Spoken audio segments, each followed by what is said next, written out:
Olá, pessoal! Hoje nós vamos entender sobre a intermediação financeira.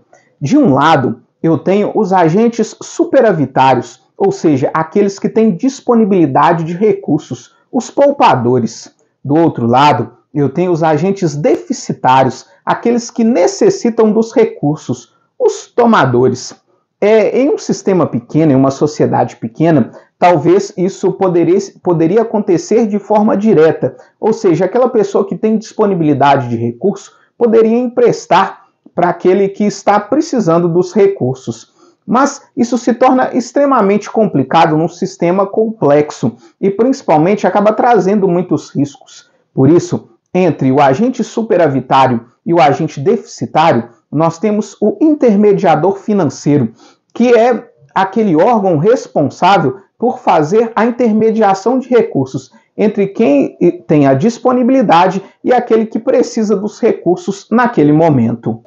A intermediação financeira realizada aí por instituições financeiras, ela acontece de uma seguinte forma: a instituição financeira capta os recursos daquele poupador através de depósitos e investimentos e, por diversas vezes, paga para ele uma determinada rentabilidade e depois repassa esses recursos àquele órgão, àquela pessoa ou entidade que está precisando daqueles recursos no momento, para poder financiar um bem, algum serviço, ou financiar o seu projeto, o seu empreendimento. E para fazer, esse empréstimo, acaba cobrando aí uma taxa de juros. A diferença entre o percentual que a instituição financeira paga de rentabilidade para o poupador de recursos e aquilo que ela recebe do tomador de recursos é chamado de spread bancário. Por exemplo, um banco ele pode captar aí um depósito através de um CDB e pagar aí uma rentabilidade de 10% ao ano. Porém, quando ele vai emprestar esse dinheiro para a empresa que precisa financiar o seu projeto, ele vai cobrar aí uma taxa de juros de 15% ao ano. Essa diferença é que nós chamamos de spread bancário. E dentro desse spread bancário estão embutidos aí diversos custos, impostos que precisam ser pagos pelos bancos, o próprio custo administrativo da instituição financeira, além do próprio lucro da instituição financeira. Além disso, está embutido nesse spread bancário um valor que os bancos cobram devido à taxa de inadimplência de alguns tomadores de recursos. Ou seja, sabe aquele ditado que os justos acabam pagando pelos pecadores? É mais ou menos isso que acontece. Aquelas pessoas que pagam seus empréstimos em dia acabam que têm embutido ali na taxa de juros um percentual para o banco poder aí arcar com os prejuízos daqueles que não pagam os seus empréstimos. O grande papel do intermediário financeiro é justamente esse, poder assumir os riscos da inadimplência do tomador de recursos. E para poder diluir esses riscos, as instituições financeiras acabam captando depósito de vários investidores e emprestando esses recursos para vários investidores. Dessa forma, ela acaba diminuindo aí os seus riscos. Mas para lidar com tudo isso, com todo esse volume de recursos que é movimentado diariamente pelas nossas instituições, nós precisamos ter um sistema extremamente organizado. E é por isso que nós temos o nosso Sistema Financeiro Nacional, que é um conjunto de órgãos e instituições que são responsáveis por aí normatizar e operar o nosso sistema de intermediação financeira. O Sistema Financeiro Nacional, eles têm órgãos divididos em 3 categorias. Nós temos os órgãos normativos, os órgãos supervisores e os órgãos operadores. O principal órgão do nosso Sistema Financeiro Nacional é o Conselho Monetário Nacional. Ele é formado atualmente pelo ministro da Fazenda, a ministra do Planejamento e o presidente do Banco Central. Esse órgão ele é responsável por determinar todas as diretrizes e orientações que vão ser seguidas pelo nosso Sistema Financeiro Nacional. Dentro dos órgãos supervisores, nós temos o Banco Central do Brasil, que é considerado aí o banco dos bancos, que é responsável por executar as normas do nosso Conselho Monetário Nacional e fiscalizar os bancos e as instituições financeiras. Dentro do Banco Central, nós temos também um órgão colegiado formado pelos 9 diretores do Banco Central, que é o nosso Copom, que é responsável por determinar a meta da nossa taxa básica de juros, ou seja, a meta da nossa taxa Selic, com base nas metas de inflação que são determinadas pelo Conselho Monetário Nacional. Nós temos também a CVM, que é a Comissão de Valores Mobiliários. Valores mobiliários são todos os títulos e contratos que são ofertados publicamente, da qual provém aí rentabilidade, seja ela gerada pelo próprio empreendedor ou por terceiros. Ou seja, são todos os títulos e papéis de investimento, como ações, debêntures, contratos de derivativos, entre outros. Não é considerado valor mobiliário os títulos públicos e os títulos de letra de câmbio, que possuem aí regulamentação específica. A CVM é responsável por fiscalizar a nossa Bolsa de Valores, a nossa B3, e também por fiscalizar as distribuidoras de valores mobiliários.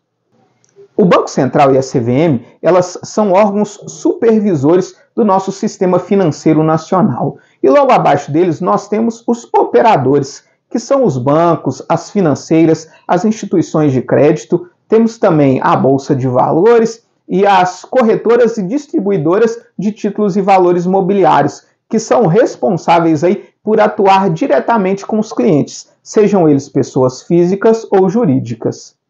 Dentro do nosso sistema financeiro nacional, nós temos também a parte que abriga as entidades seguradoras, resseguradoras e de previdência complementar aberta, que são fiscalizadas pela Superintendência de Seguros Privados, a SUSEP, que tem como órgão normativo o Conselho Nacional de Seguros Privados. Nós temos também as entidades fechadas de previdência complementar, que são as previdência complementar ofertadas a empresas específicas ou ao grupo específico de funcionários. Essas entidades são fiscalizadas pela Previc, que é a Superintendência de Previdência Complementar, que tem como órgão supervisor o Conselho Nacional de Previdência Complementar. O objetivo do nosso sistema financeiro nacional é determinar o bom funcionamento de todas as entidades que englobam esse sistema de intermediação financeira e garantir a estabilidade financeira do nosso país. Mas nós não podemos falar de investimentos, de aplicações financeiras, sem falar de risco. Toda e qualquer aplicação financeira, todo e qualquer investimento, ela oferece um risco, em maior ou em menor grau. Mas a primeira coisa que a gente precisa entender é que risco no mercado financeiro não é necessariamente uma coisa ruim. Na verdade, toda vez que nós estamos falando de risco, nós estamos falando de volatilidade, ou seja, o risco ele está relacionado à imprevisibilidade de um determinado investimento. Quanto mais difícil é de se prever a rentabilidade futura de um determinado investimento, maior é o seu grau de risco. Ou seja, o risco não é necessariamente ruim, mas ele pode oferecer aí também boas oportunidades de rentabilidade. O que nós precisamos ter em mente é de que, para eu conseguir maiores rentabilidades, normalmente eu preciso incorrer em maiores riscos e eu preciso entender qual é a minha tolerância a risco e qual é a minha capacidade de poupança para saber se eu posso correr mais ou menos risco e entender que esses riscos podem afetar e muito o meu patrimônio. Por isso eu preciso sempre conhecer em qual investimento eu estou aplicando o meu recurso e principalmente qual é o grau de risco que eu estou incorrendo ao fazer aquela aplicação, para que eu possa entender o que pode e o que não pode acontecer com os meus recursos. Dentro do mercado financeiro, nós temos diversos riscos, mas nós temos três principais tipos de risco.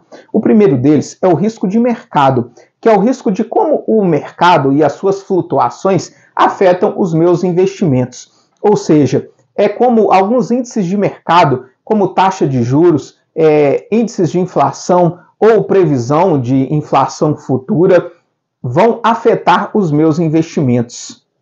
Ou seja, se eu tiver um aumento da taxa básica de juros no país, por exemplo, nós tivermos um aumento da nossa taxa Selic, quais investimentos vão se beneficiar disso? e quais investimentos serão prejudicados por esse aumento da taxa de juros. E se nós tivermos uma inflação mais alta, uma inflação mais baixa, eu preciso entender e saber como os meus investimentos vão ser influenciados por essas nuances de mercado e principalmente entender quais são as projeções e expectativas do mercado e como isso podem afetar os meus recursos.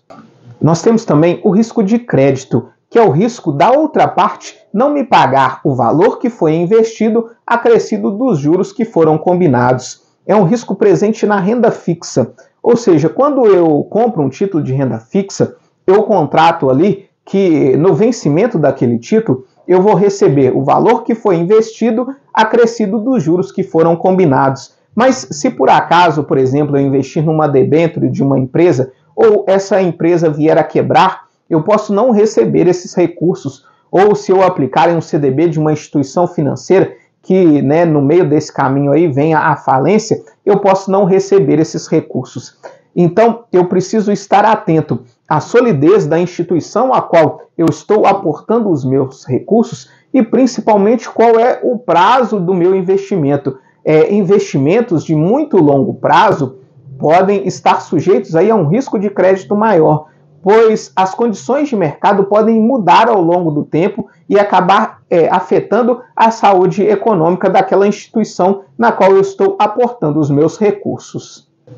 E por fim, eu tenho o risco de liquidez, que é o risco de eu não conseguir vender o meu ativo na data em que eu desejo por um valor justo.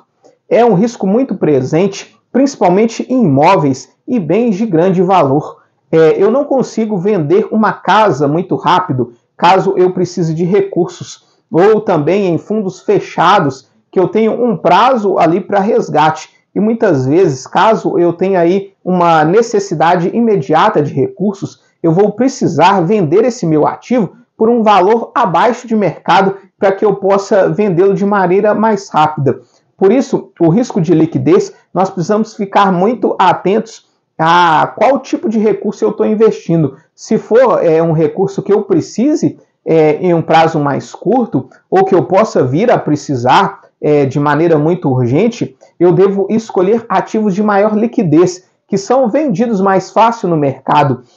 Mas se eu tenho aí uma tolerância maior de prazo para poder reaver os meus recursos, eu posso investir em bens de menor liquidez, mas que por muitas vezes podem aí pagar uma rentabilidade melhor. O ativo financeiro de maior liquidez de qualquer país é justamente a sua própria moeda, porque eu tendo o dinheiro em mãos depositado, eu consigo rapidamente aí comprar qualquer produto que eu preciso. Então também a liquidez ela pode ser entendida como a capacidade de converter o meu bem em moeda. A nossa jornada para desvendar o mercado financeiro continua. Muito obrigado e até a próxima semana.